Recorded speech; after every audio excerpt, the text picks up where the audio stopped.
Hello, everybody. Gwingala here. Ability, of course, wealth creation and maximization. So we have a lot of benchmarking, just like the definition has suggested.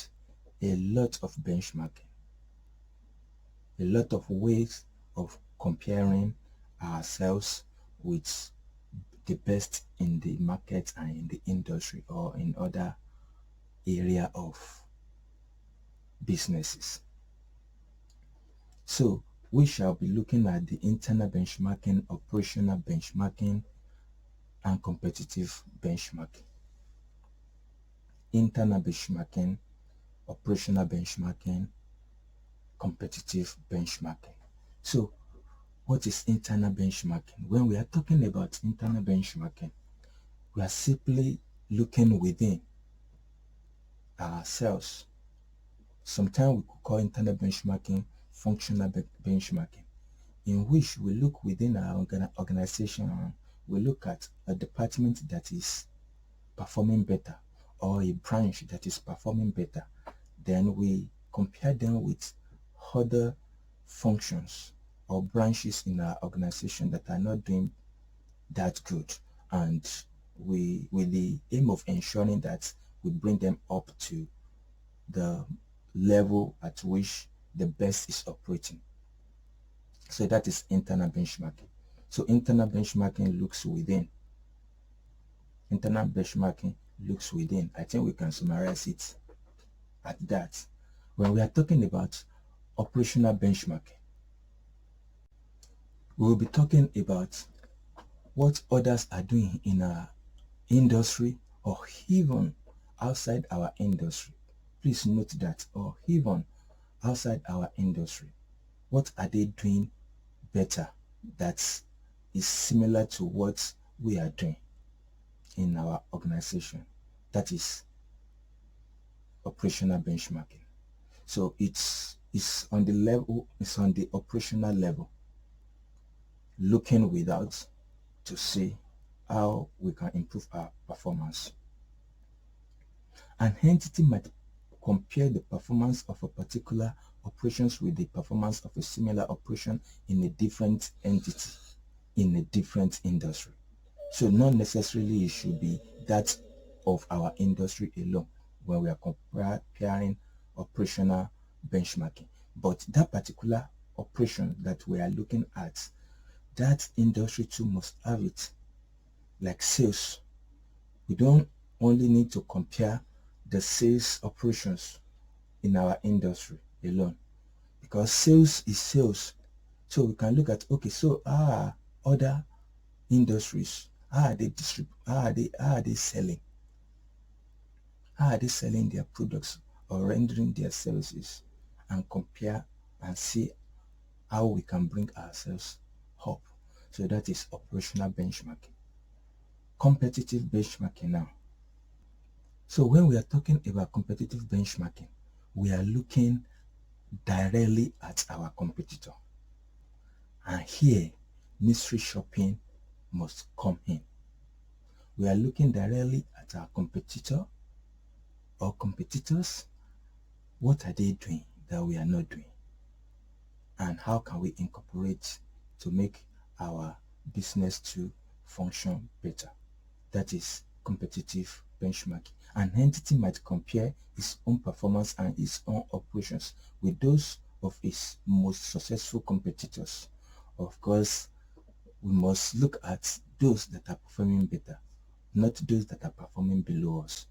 So that is competitive benchmarking. Then we can equally look at customer benchmarking, in which we are comparing those customers that they have with ourselves.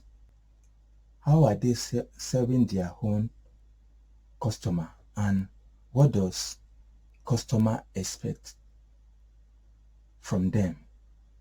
Then we can equally say, okay, if their customer expects this, then our customers are expecting it equally from us, because we are looking at competitor in the same industry on the basis of customer. What is customer expectation? How do they relate to their customer? How do they serve their customer? What are their customers expecting, and how are they meeting those needs? Then we incorporate it into our business. Don't forget this particular topic or subtopic where that is what we are coming from when we are talking about strategic capability. That was where we are coming from. Okay, so methods of benchmarking. We actually have a lot of methods we can use in benchmarking or to benchmark. But we should know one thing that is sure, that your competitor will not give you their information directly. You have to seek out for it somehow, and sometimes it could be very, how will I put it, very tedious, and it requires a lot of intelligence and wisdom to carry it out, so that we will know our organization in the process of benchmarking will not fall victim of legal battle that will arise from this process of benchmarking, because litigation is part of the disadvantage of benchmarking. They are not going to release their trade secrets just like that, but you are seeking it out, so it requires a lot of experience to achieve it. So we can look at their statements, financial statements. Majority of companies have their financial statements online. We can check it. How are they performing? How is their sales growing? The annual sales, the quarterly sales, the net profit ratio, gross profit ratio, and the like. You can study them and see, okay, how are we performing? You can check on all those things, their products or their services. You can analyze it. You can buy their products and analyze it. What are the components that they put there, to see how maybe there's something we need to put in our product. We can talk to their customers, engage customers to see what they are doing or the service they've rendered to them and what they've enjoyed and things like that. You can compare their sales price. So if their sales price is higher, probably they are adding more value than we do. So all those things should lead us somewhere in how to do and organize our business in the nearest future. Okay, so the last but not the least subject on this internal analysis matter is value chain. So value chain or value chain analysis.